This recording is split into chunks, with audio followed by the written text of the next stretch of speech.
Teenage Mutant Ninja Turtles is a very interesting brand.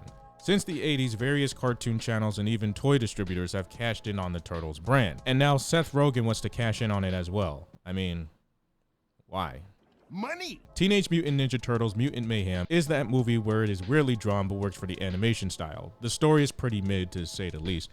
I mean, it's about acceptance. I mean, I don't know how basic that can get, but it's interesting to say the least because every Teenage Mutant Ninja Turtle has been an underground vigilante. But, I mean, that's not this movie, so let's see. Okay, Batman. Dude, what? I'm just trying to hype you guys up. The movie starts off with Baxter Stockman, the scientist responsible for the mutants, getting arrested by the Techno-Cosmic Research Institute for aiming to recreate mutants and have a family that he never had with the fly that he mutated, only to be found and deleted by the Techno Task Force and mutagen falling into the sewers of New York. 15 years later, the four turtles, Michelangelo, Donatello, Raphael, and Leonardo, are roaming around New York City for groceries and to fit in with the humans, only for their adopted father Splinter to dismiss their efforts and integrate into human society. He also teaches them martial arts for some apparent reason. While that goes on, Superfly, voiced by Ice Cube, is making thugs around New York City get generators and mutant supplies to create his mutant cannon. While Superfly was making the news, the Turtles pitched the plan: if they could find Superfly and bring him to justice,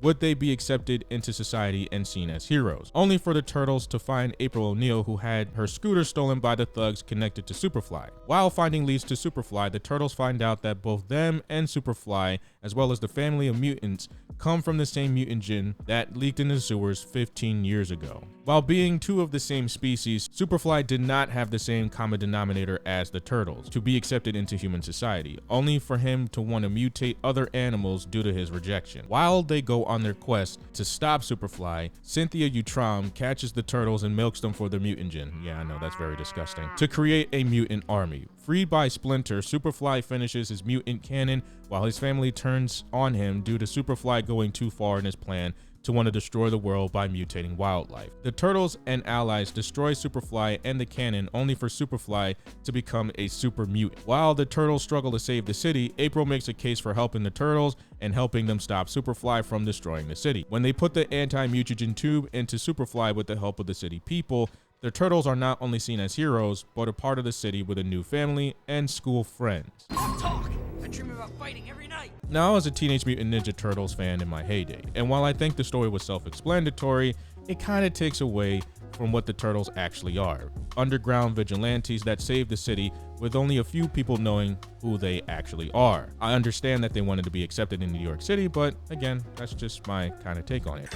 Everybody's a critic. From a creative standpoint, I think the antics of the Turtles were dragged out too much in the movie. Too many pop culture references that were overdone and tiring to me. We must use stealth and cunning to infiltrate the human world and retrieve Go-Gurt. You know the mascots? Yeah, the Gecko Geckos. They look more like little Shreks to me. However, I did like the animation, and I think it was interesting to say the least. It's like if Danny Antonucci from Ed, Edd and Eddy did a comic book movie. And for an hour and some change, I guess you could say I was amazed by the graphics and effects, which were pretty good for a Nickelodeon movie. Would I recommend this movie to anyone? I guess if you have kids that like, Teenage Mutant Ninja Turtles, I guess so. For TMNT fanatics, I guess if you want to find out if this is canon or not, for me, this movie was alright.